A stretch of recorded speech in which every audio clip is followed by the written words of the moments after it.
There's a feeling that the union gives you, that security, that individuality, that freedom. If you help the guy at the bottom of the social ladder, you bring everything up with you. And that's what we're all about.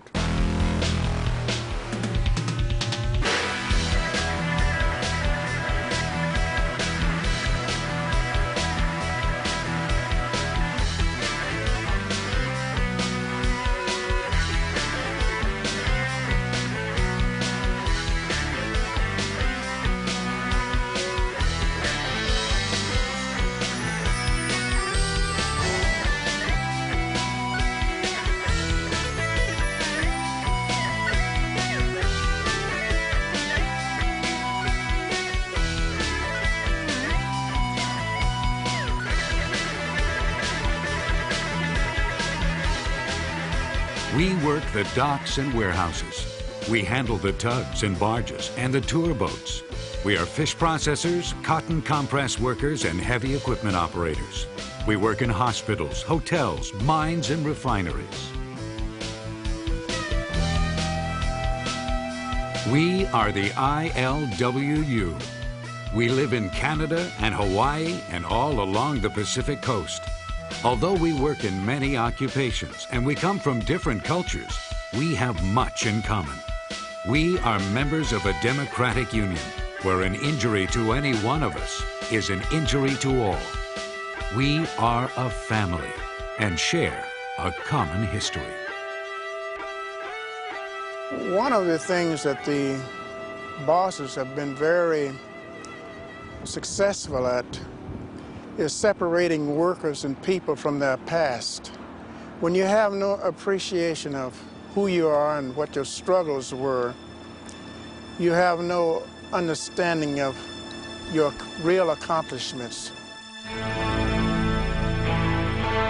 We've inherited a union born of militancy and personal sacrifice, with a profound commitment to the welfare of workers everywhere. Today, as the ILWU faces new challenges, our strength comes from our solidarity and knowing who we are and where we've been. There are some felt needs of all working people that if you do not fight for, you will certainly lose, regardless of the fact that we can talk about, well, the world has changed so much, why in the world should we worry about what happened 20 years ago, 30 years ago, when 28,000 workers went out on strike, or when 2 longshoremen were killed on the streets of San Francisco. It is so important for young people to recognize what happened in the past and how it affects them now.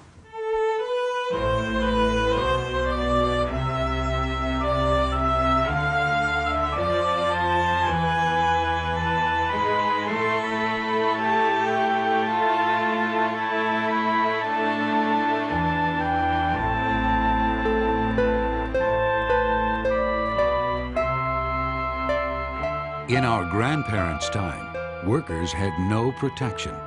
They labored long hours for meager wages. When they grew old, they had little to show for all their years of work. They earned no pension and had no health care. Often, they worked until the day they died. Workers should know this. They should know how men died on the job.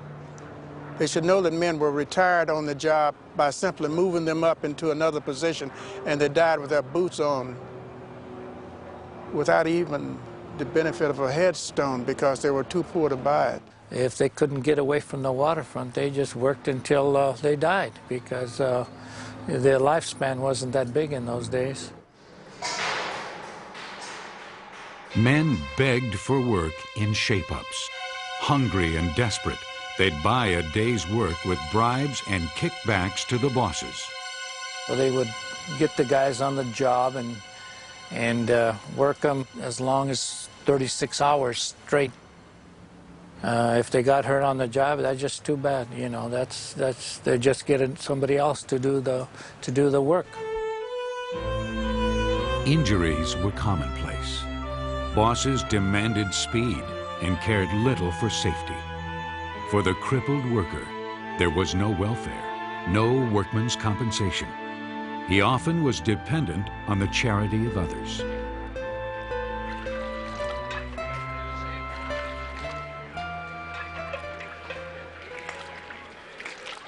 In 1929, Americans fell upon hard times in the Great Depression.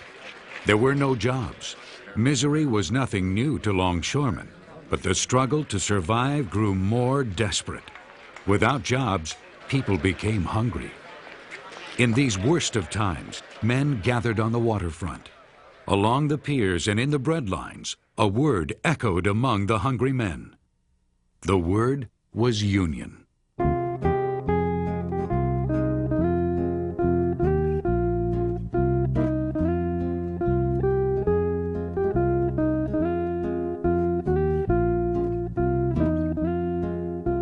Workers appealed to the International Longshoremen's Association on the East Coast. In 1933, they were granted a Pacific Coast Charter for a coast-wide union. Now, for the first time, when the workers met with the employers, they would be heard. Nothing ever comes to the working man or woman on a silver platter, free, gratis. It has every crumb, everything we get has to be fought for. Longshoremen demanded a union-controlled hiring hall to ensure equal access to jobs. They called for the end of the shape-up. For their work, they demanded a decent wage and working conditions. When the employers refused to negotiate, longshoremen in a united front struck the entire Pacific coast.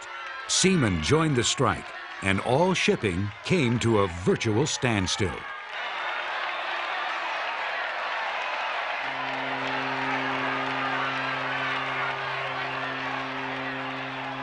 City police departments from Seattle to San Pedro, urged on by shipping companies, reacted swiftly. In 1934 on the waterfront in Portland, the National Guard was called out, and they put machine gun nests on top of the terminals. And they had strike committees and going down on the piers and putting up the picket lines and keeping the membership informed of what was happening. It wasn't a lot different in Portland than in San Francisco. We didn't get people killed, but we got people bullied, and we got people pushed around, and we got people hurt. It's my understanding that the first two longshoremen killed were killed in the port of San Pedro. I remember my dad coming home. I was a young kid then. I must have been only about 5, with his head busted open, and he was unconscious, and he was being carried by three, I guess, of his friends or longshoremen. And I can remember, still visualize him carrying him up the steps. Ship owners began hiring strikebreakers. On the streets, the longshoremen stood their ground. Armed only by their convictions, they confronted the police. Never again would they beg and bribe a boss for a day's work. On July 5th, police opened fire on the workers of San Francisco.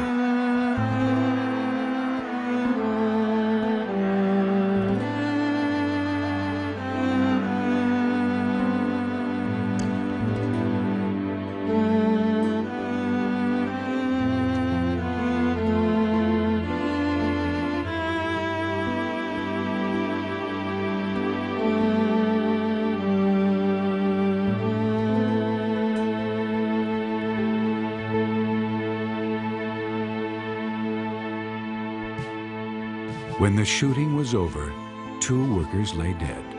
Both had been shot in the back. In the years to come, the lives of working people would greatly improve. But these men would never see that day, nor would they know their dying would be remembered for generations. The killings stunned working people everywhere. Thousands left their jobs to watch the longshoremen bury their dead in a solemn parade up Market Street. These men were killed for their right to organize. They stood before loaded guns, demanding a union and a living wage for their labor and respect for their work.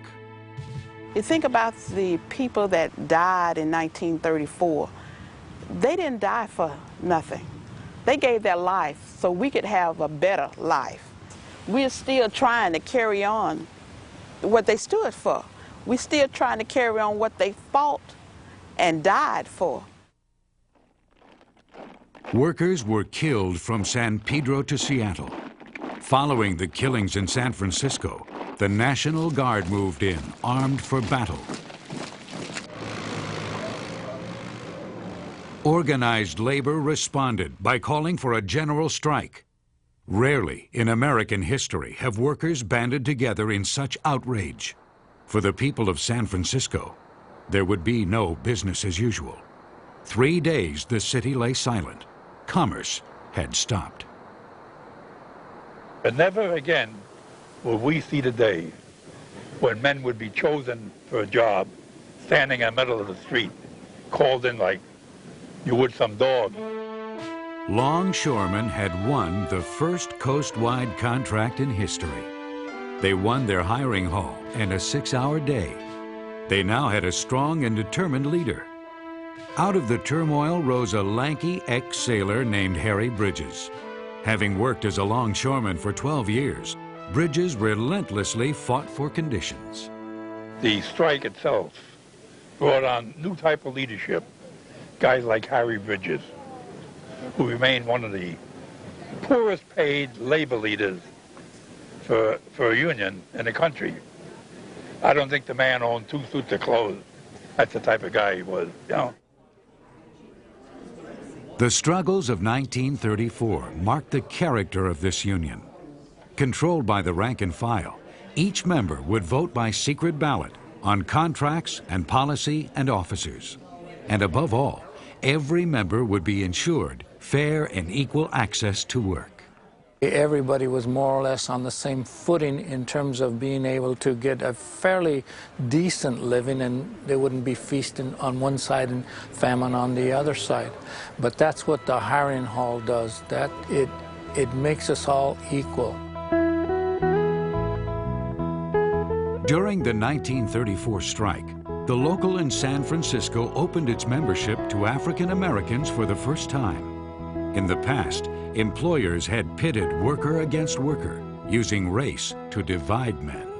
The best instrument that the employer has is to turn one against another based on race.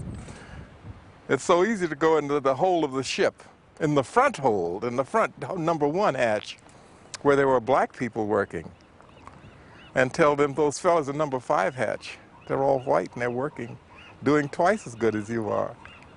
It's very easy to do that. But when you put them all together, it says, look, we're in this together. It's out there, let's go get it together.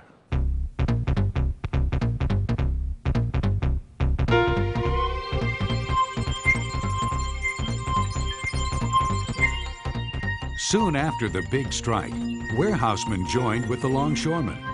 3 years later, the union took a new name. It was now the ILWU, the International Longshoremen's and Warehousemen's Union.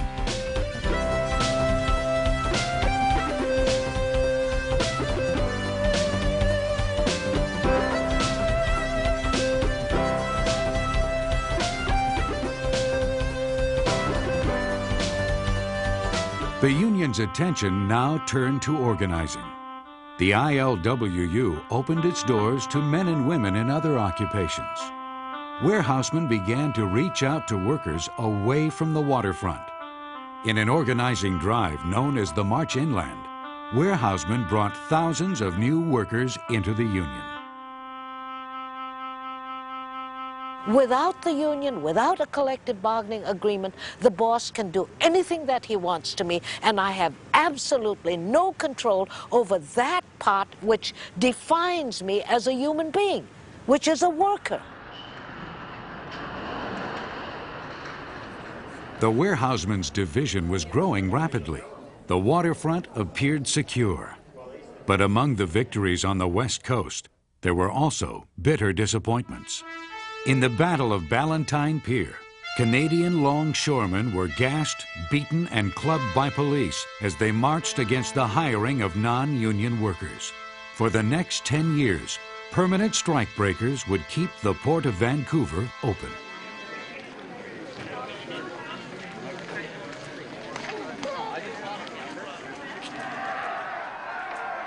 In Hilo, Hawaii, police armed with rifles and bayonets attacked peaceful pickets supporting a strike. The Hilo massacre angered working people throughout Hawaii and the West Coast. Many of the Hawaiians worked on ships. Some of them were in the various ports that were engaged in the general strike, so that when they returned to Hawaii and we tried to organize the longshoremen, they at least had that part of history. They knew what a general strike meant in terms of workers getting together and taking control over their lives.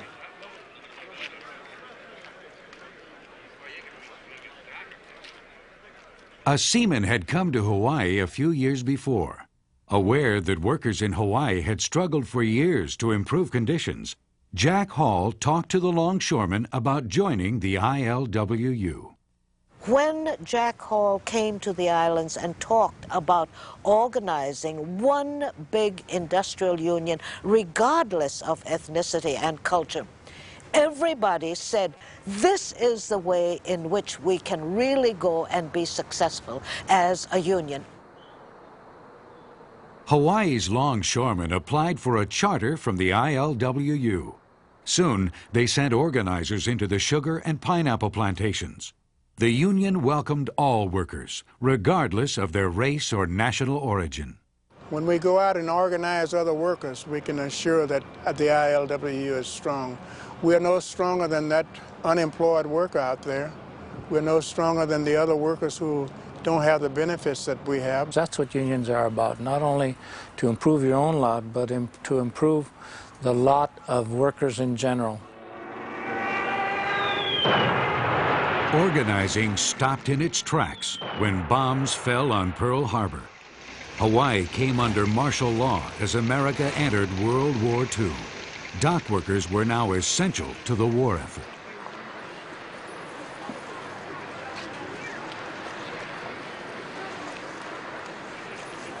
During the war, the government rounded up Japanese Americans. Some were members of the ILWU. Pulled from their homes and livelihood, they were forced into internment camps.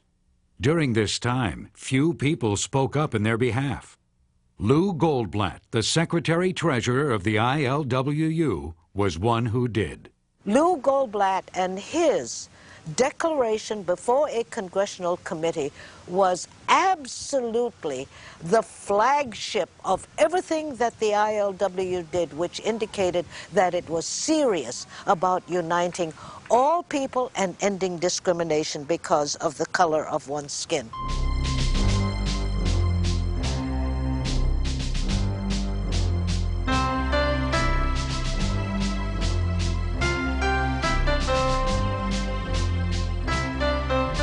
As the country moved from war to peace, the union's energy focused on organizing workers. In these years, the ILWU experienced one of the most successful organizing drives in labor history, bringing thousands of new members into the union.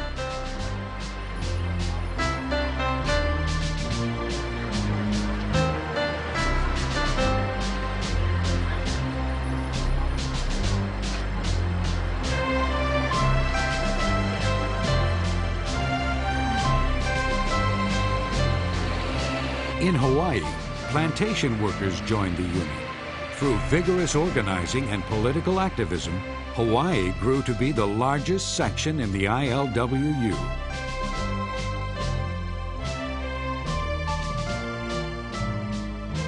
In British Columbia, longshoremen voted unanimously to affiliate with the ILWU.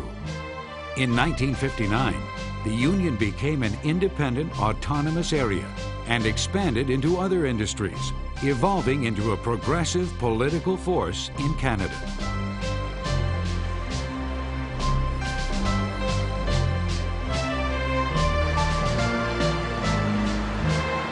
As the ILWU grew strong on the West Coast, it attracted powerful enemies. Company owners and politicians vied to weaken the union by disabling its strong leadership. Government agents conspired to destroy Harry Bridges by accusing him of being a member of the Communist Party.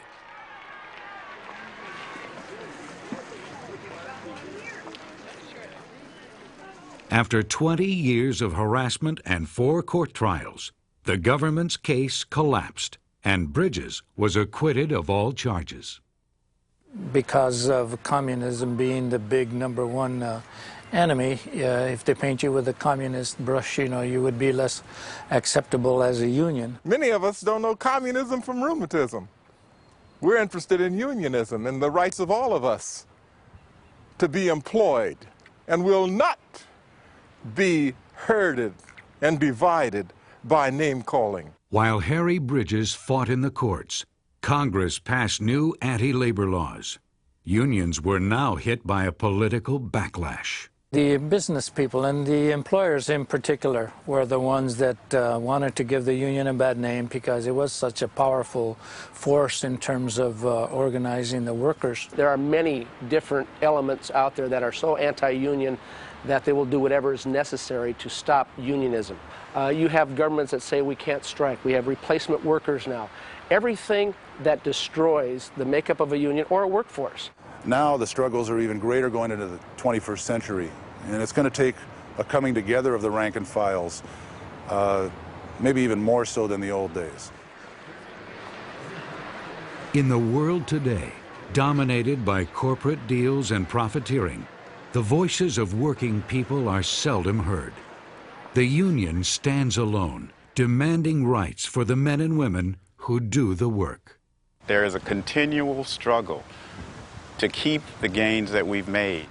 If not, you know, things will revert back to the days before we had a union. In the ILWU, it never ran away from problems.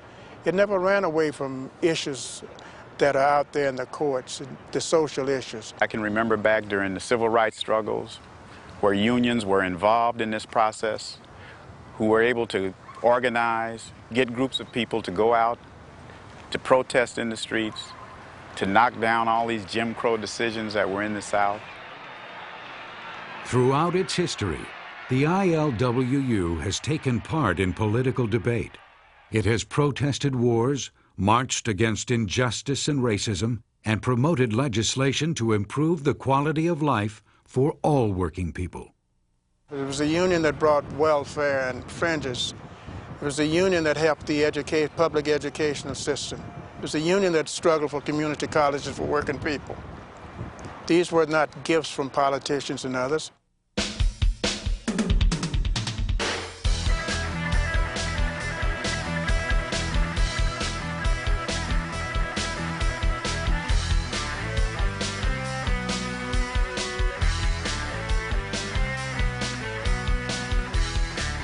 You are identified with your work.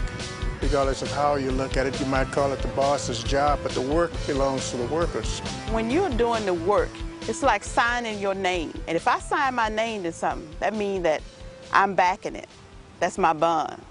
You know, and I'm representing the ILWU, so I'm gonna do my best. When somebody come behind me and see my work, I want it to look good. For my decent wages, you know, I owe the hospital where I work a decent day's work every day, each and every day.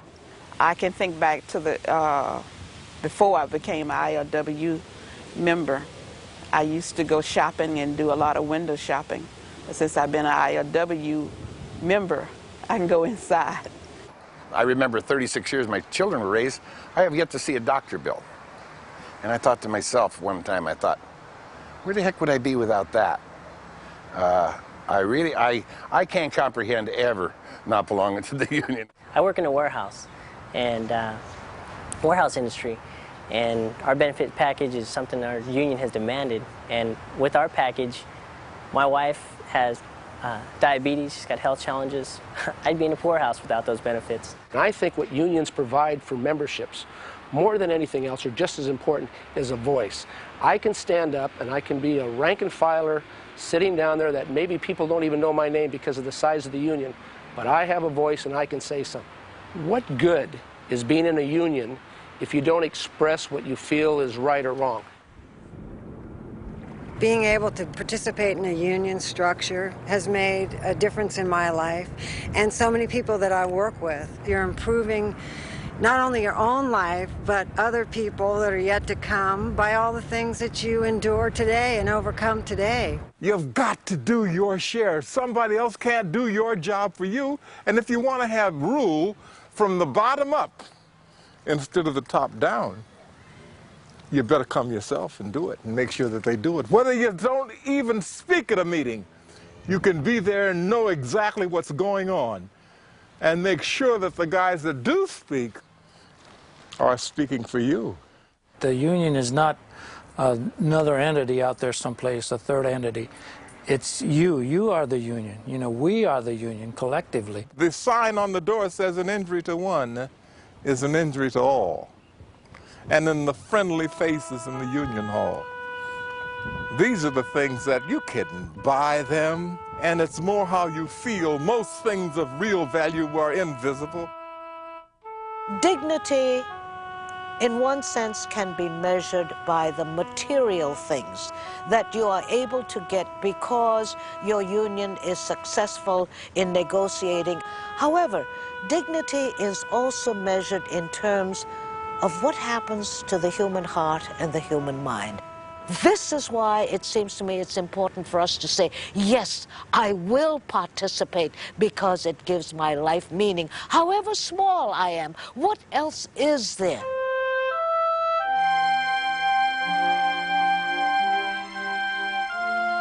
The union enriches our lives. Through it, we are ensured a decent quality of life. Free from intimidation, we work with dignity and pride at our jobs. At our union hall, we find a place to belong, a place of shared solidarity and support. Being members of ILWU makes our lives better in countless ways. In terms of enriching my own life, unions have given me integrity as a worker. They have made me a person, a human being. And I get a little emotional.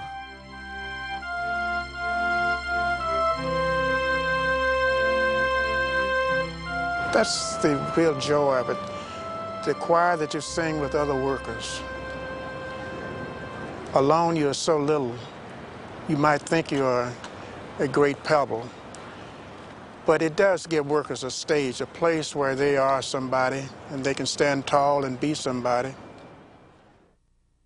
We have inherited a union dedicated to improving conditions of all working people. Carry on its traditions and organize under its banner. Its promise, its future are in your hands.